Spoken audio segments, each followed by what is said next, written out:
Isang mapagpalang araw po ng Martes, May 19, 2026. Kabayan, meron tayong pinaka-latest na weather update sa lagay ng ating panahon. But before that, and bago natin simulan, please don't forget to like and subscribe and then pahit na rin po na notification bell. Maraming salamat po. Sa kasalukuyang update po natin, wala tayong anumang bagyo na minomonitor na aktibo sa loob at sa labas ng ating Philippine Area of Responsibility.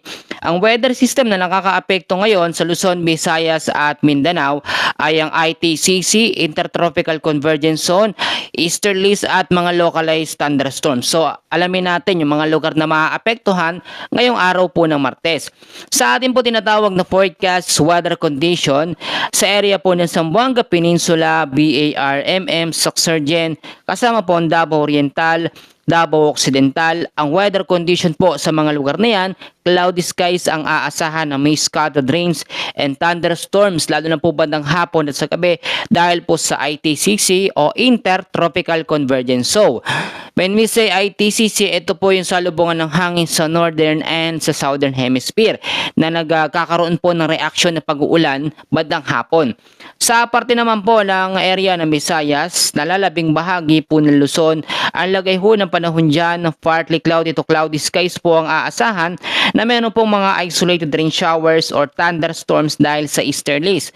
Ang easterlies sa ngayon ay aktibo pa rin pero pahina na po ito ng pahina habang papalapit naman ang tinatawag natin na habagat season o yung tinatawag natin na southwest monsoon. Bago ang southwest monsoon, southwesterly wind flow muna o mahinang habagat ang ating mararanasan. Magkakaroon din tayo ng iba't ibang mga senyales tulad ng frontal system, ITCC, iba't ibang mga weather system. Sa parte po ng Metro Manila, nalalabing bahagi ng Luzon, Visayas at Mindanao, asahan po natin ang maulap pa rin na kalangitan na merong kalat-kalat na pag-ulan, pagkulog at pagkidlat, lalo ho sa bandang hapon dahil sa tinatawag natin na mga local thunderstorms. Ngayon naman sa ating panibagong update, kalabas lang po nito. Ito ho, no, meron tayong nakikita at namomonitor dito na tatlong sunod-sunod po na low pressure area. Pero bago yung tatlong sunod-sunod, meron tayo dito nakikita sa May 18 hanggang sa May 24 na LPA manggagaling sa may silangan po ng ating bansa.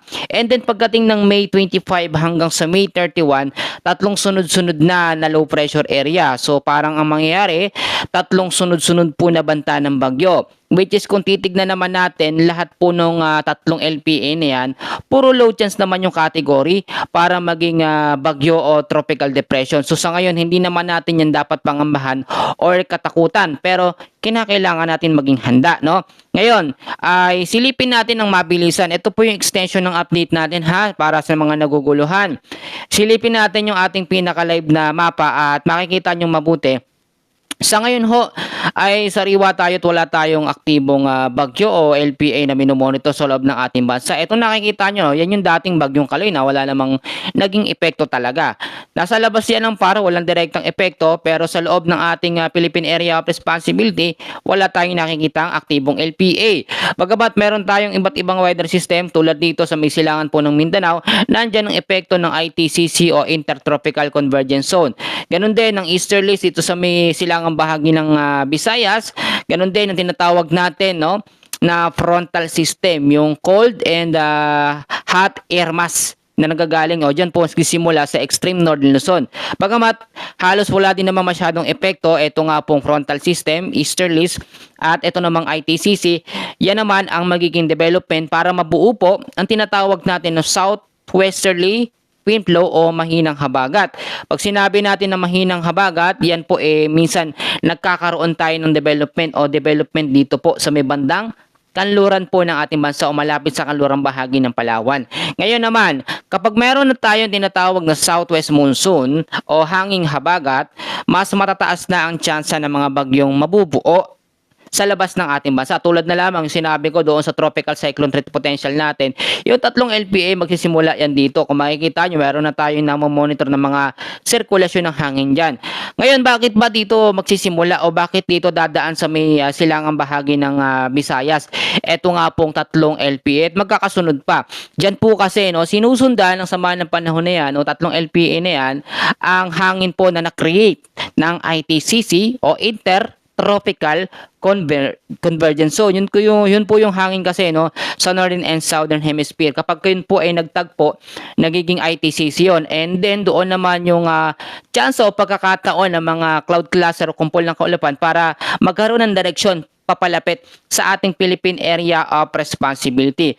Bagamat ngayon po pinaghahandaan ng mga kababayan natin dahil nga po bago matapos ang buwan po ng Mayo, meron pa tayong isang bagyo na mamomonitor. Kailangan maging maingat tayo, maging handa dahil ilang linggo na lang po no ang ating pag-enjoy ngayong summer season. Actually, maalinsangan pa talaga lalo po sa tanghali, napakainit pa talaga. Pero i-enjoy nyo na po yan dahil pagdating po ng katapusan ng May, ngayong buwan na ito, sa first week and second week po ng June, dyan na po ang kasagsagan po ng tinatawag natin na southwest monsoon o hanging habagat. Ngayon po, pag nasa habagat season tayo, for example, meron tayong LPA na papasok sa ating bansa. Yun nga yung sinasabi ko sa pagitan ng May 25 hanggang sa May 31. Kahit po yun is nasa load siya sa category na LPA para maging bagyo, matitrigger yun o lalakas yun kapag nabuo na yung tinatawag natin na southwest monsoon dyan sa kanlurang bahagi ng ating bansa. Parang ang nangyayari ho dito, ang habagat o southwest monsoon ang nagpapalakas kahit po mahihina lamang na kategorya po ng bagyo o kahit sabihin nating LPA. Yan yung nagiging role po ng habagat. Magkaiba yan sa northeast monsoon. So sa amihan kasi, pinapahina yung mga bagyo, sa habagat naman pinapalakas. Ngayon naman, once na ma-develop na ang habagat dito sa kanlurang bahagi ng ating bansa, mawawala na rin ang epekto ng easterlies o maalinsang hangin ng gagaling sa karagatang Pasipiko dahil papasok tayo dun sa tinatawag na pagbabago ng klima.